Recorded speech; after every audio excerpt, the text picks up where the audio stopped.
বৃষ্টির দিনে এরকম একটা রেসিপি হলে কিন্তু খুব ভালোই লাগে।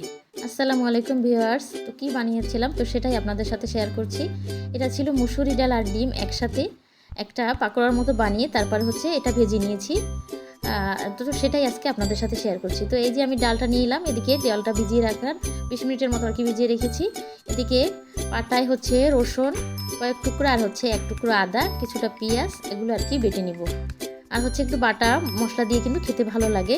তো এখন আর কিছুটা জিরা আর হচ্ছে কিছুটা সরিষাও এর ভিতরে দিয়ে দিলাম। এখন এটা আমি ভালো মতো পিষে নেব। তো এটা বাটার পরে এদিকে এই যে মশলাটাও প্রায় বাটা হয়ে গেছে, এদিকে পেঁয়াজটাও আমি কেটে নিয়েছিলাম। আর হচ্ছে এখন ডালটা বেটে নিব। ডালটাও একটু পানিটা ঝরিয়ে তারপর রেখেছিলাম, একটু শুকনো শুকনো করে বাটতে হবে এবং মিহি করে একটু রসুন দিয়ে দিলাম। এই যে বাটাও আমার হয়ে গেছে। তো এটা এখন নামিয়ে হচ্ছে আমি এগুলো এখন মাখিয়ে নিব ডিম দিয়ে।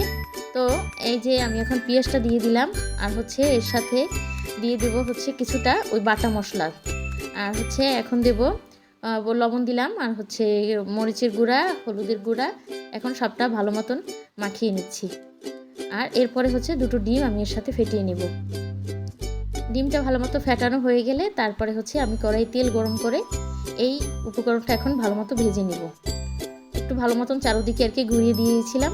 এই যে তারপর এটা ভেজে এভাবে কেটে তারপর রেখে দিলাম। আর এদিকে হচ্ছে পেঁয়াজ আর হচ্ছে আলু কুচি একসাথে একটা আলুর মতো দিয়েছিলাম। তো এটা একটু ভালো মতন ভেজে কিছুটা পানি দিয়ে আমি ওই সেই বাটা মশলাটা দিয়ে দিলাম।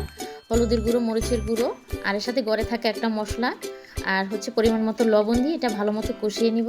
আর আমি ঝালের পরিমাণটা একটু কম দিয়েছি যেহেতু ওরা ছোটো বাচ্চা। আমার রান্নাও কিন্তু প্রায় শেষের দিকে, অল্প সময়ের মতো আর কি এটা রাখবো একটু।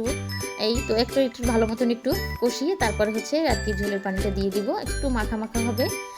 আর এই যে এটা কষানো প্রায় হয়ে গেছে একবার, তো আর কিছু কষিয়ে তারপরে হচ্ছে আমি আবার একটু পানি দিয়ে দিলাম।